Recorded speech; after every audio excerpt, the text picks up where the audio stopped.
Thanks for joining me today. This is Gary Zacharias. You're listening to the Apologist Bookshelf. I'm back for another look at a book by Douglas Connolly. It's called Amazing Discoveries That Unlock the Bible, a Visual Experience. And that's exactly what it is. It's got running commentary, but it's got some wonderful pictures of places in the Bible and maps. And I know I've done something on this before, but if you'll allow me, I'm going to go back and I'll try not to, recapitulate everything I did before, but I would like to start again on the book and just go through it in chronological order here of what they've found. And I hope you find that useful. I'm a real fan of history and I love archaeology, and this book has a lot of good material in here. It starts out talking about the story of Noah and the ark, and said that flood story, is that just in the Bible alone? But a British explorer some time ago found a story. He was in the British Museum looking through some clay tablets, and he came across a passage. He was translating. It ended up to be a flood story, just like the biblical account. And he found all sorts of tablets, and it's called the Epic of Gilgamesh. And you can find it. It's all over the place. It's online. But he was apparently a real king.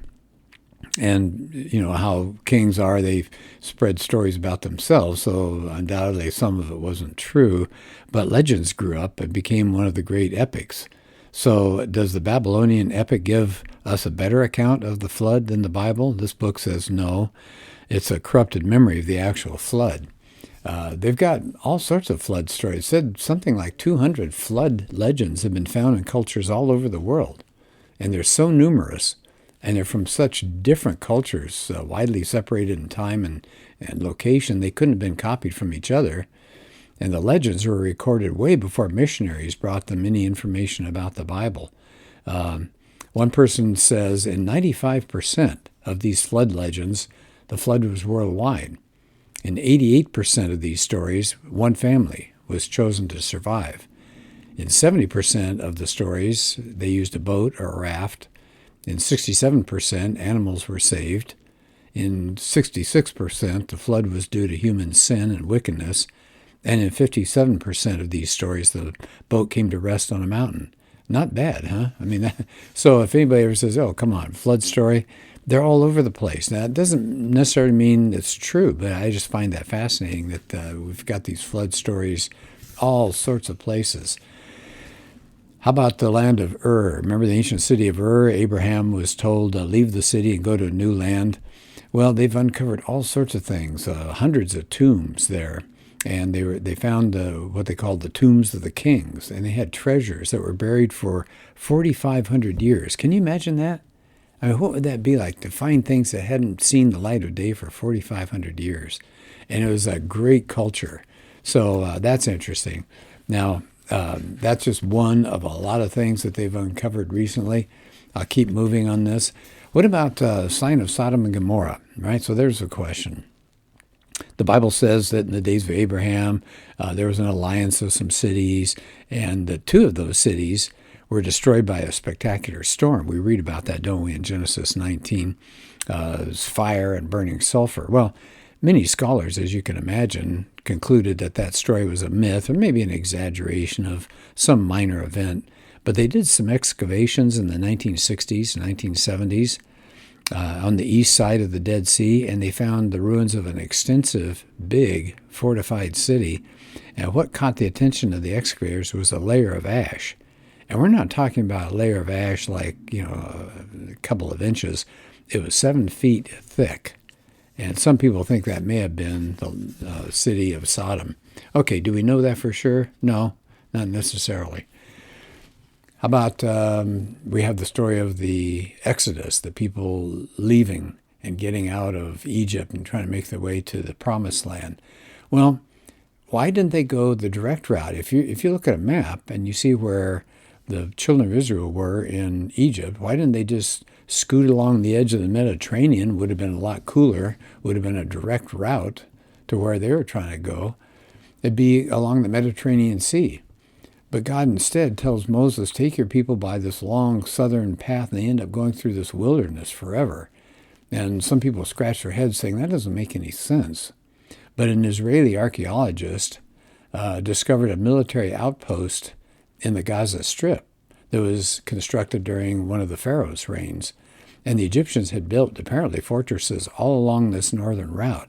Well, guess what? If you take your people out of Egypt and march them along that road, you're going to be fighting every step of the way.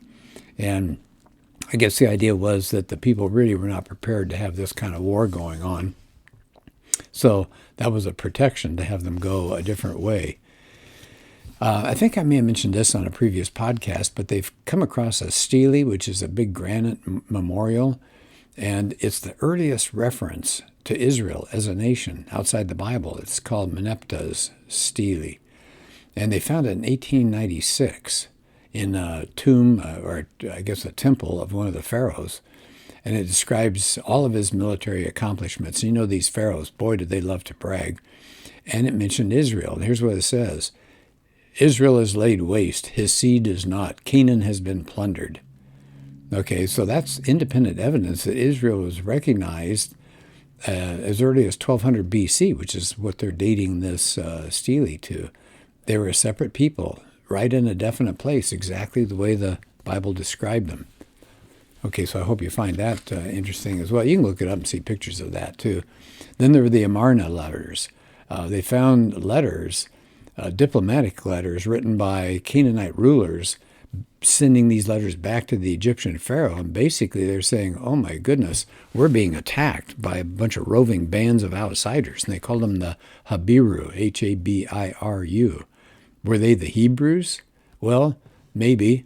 But some disagree, claiming the letters are dated to at a different time from when the Israelites were there. But maybe. I think that's great to think about.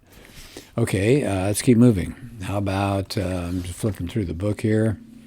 Got stuff about the different gods and goddesses. Oh, the Hittites. The Bible talks about the Hittites 47 times, but nobody could find the city or where they were. And, of course, a lot of critics said, there were no people called the Hittites. It's just myth. Not one shred of historical evidence. Well, in 1876, a British scholar found an unknown language that was carved on some building stones in Syria and Turkey, and it might be the Hittite language, he said. And they began, people got interested in that. You had some German explorers looking through the ruins of an ancient city in Turkey in 1906, and they found the Hittite Empire. So the Bible was confirmed to be accurate again. And they got pictures of that. You can see what the Hittite Empire looked like. How about David? There's been a critic barrage saying there's no such person as David. He was a mythical character, just created by the later Israelites to say what a good king would be like. Here's our ancestor. And there were doubts that because they didn't find any record of David outside the Bible. But in 1993, they found a stone slab, Tel Dan, D-A-N, slab, and it's black basalt. Okay, and they found it up there, and it exalts this king of a land that was a little bit north and east of Israel, and another bragger. But what makes it interesting is it references the house of David.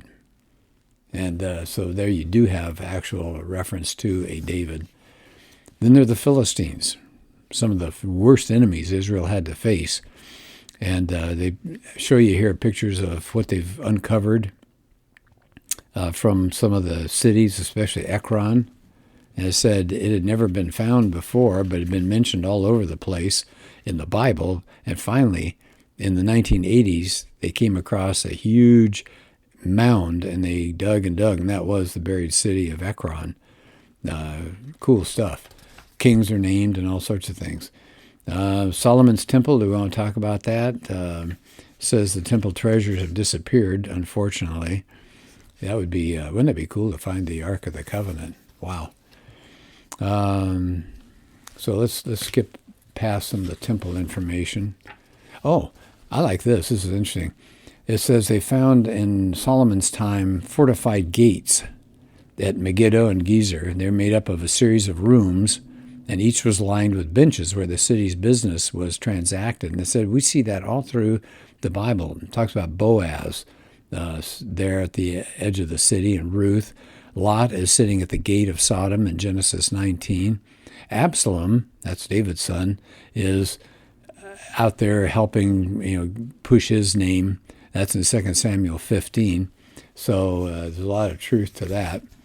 Moabite stone that they uncovered starts off this way. So they found a stone. It says, I am Mesha, son of Chamos, king of Moab. And he was a ruler in Moab as a tribal kingdom that was east of the Dead Sea.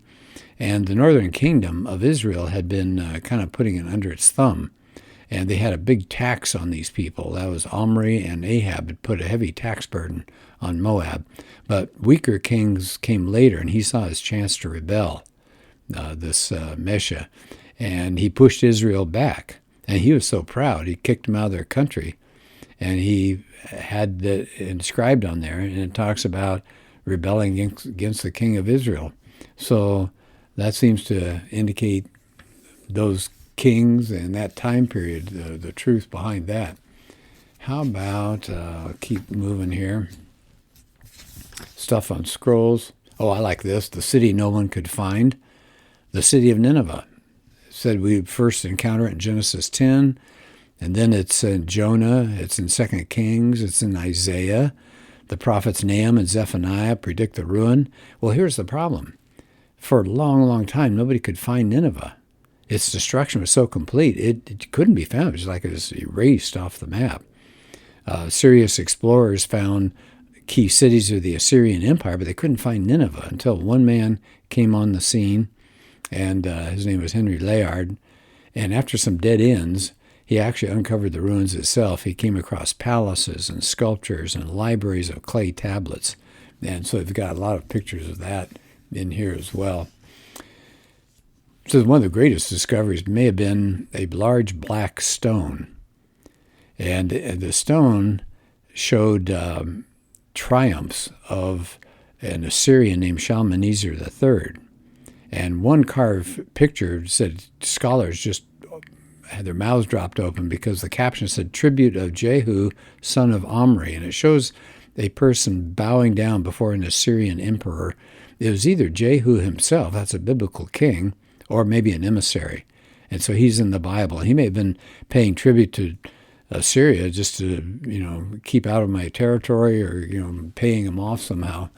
What to me is fascinating about this story about Henry Layard, who discovered Nineveh. He'd been digging and digging and digging all over the place for a long period of time. It was getting to be winter. The ground was cold. It was hard. They hadn't really found much of anything. So he said to his workers, they were all discouraged. They're about ready to, this is 1846, by the way.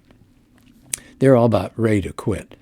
And he said, please, please, just one more day of work. And what did they find? That black obelisk with Jehu on it. So pretty cool stuff. There's war with Assyria. We know that. We found panels that the Assyrians had, kind of like a motion picture, right? You go through their panels that they carved showing the attacks that they did against places in Israel. Okay, Northern Kingdom, unfortunately, gets destroyed. We know that in 722. And the only account that we had about that siege and conquest was from the Bible. And now there's a secular historical record. They found a lot of information about it from outside the Bible. So I don't know, do I have time to, I'll do another couple here. How about Hezekiah's tunnel? Right, there was a reference to that in the Bible, trying to keep fresh water inside the city whenever enemy would attack. And of course they've chopped into the tunnel now. It was 1890. They cut into it and they found it. And they said they found all sorts of inscriptions and things like that about this tunnel. That was a heck of an engineering job, by the way. We have something called Sennacherib's Prism. Okay, so what is this? Well, it's a copy of what Sennacherib, the Assyrian, did, and it's a six-sided clay prism written in the cuneiform, and he put his spin on what was happening. He said, this is a quote from that king, Sennacherib. He said, hey, he shut up he shut up Hezekiah in Jerusalem like a bird in a cage. But notice that's all he says. He didn't say, and then I got him and I dragged him off. He said, I just put him in like he's in a cage. So there's no list of captured enemies, no descriptions of looting, just to acknowledge, basically, he came home empty-handed. Why? Well, that's that famous story that we encounter about that angel of the Lord sweeping through the Assyrian camp, and something like 185,000 men died. And, you can call that what you want. If you want a natural explanation, probably fever, a disease sweeping through the camp. But anyway, he left. But we've got the results there that he put on this clay. But I think it's fascinating. As big a deal as he was a king, he was telling the truth. He did shut up Hezekiah like a bird in a cage, but he never said, and then I defeated them and took the city. Wow.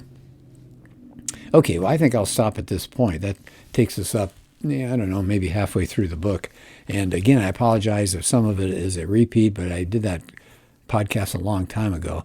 And so I like kind of giving you the big picture of what the author was covering here. And I just can't do it justice because they've got so many pictures in here and descriptions and artwork and maps. I'm a map nut too. Just give me a map and I'm happy. So it's got all this stuff that I think you might really enjoy. It's not actually that long. You could sit down and go through it with your family. Amazing discoveries that unlock the Bible. Good job on that. Okay, well, we'll do another podcast soon. Thanks for being part of this one.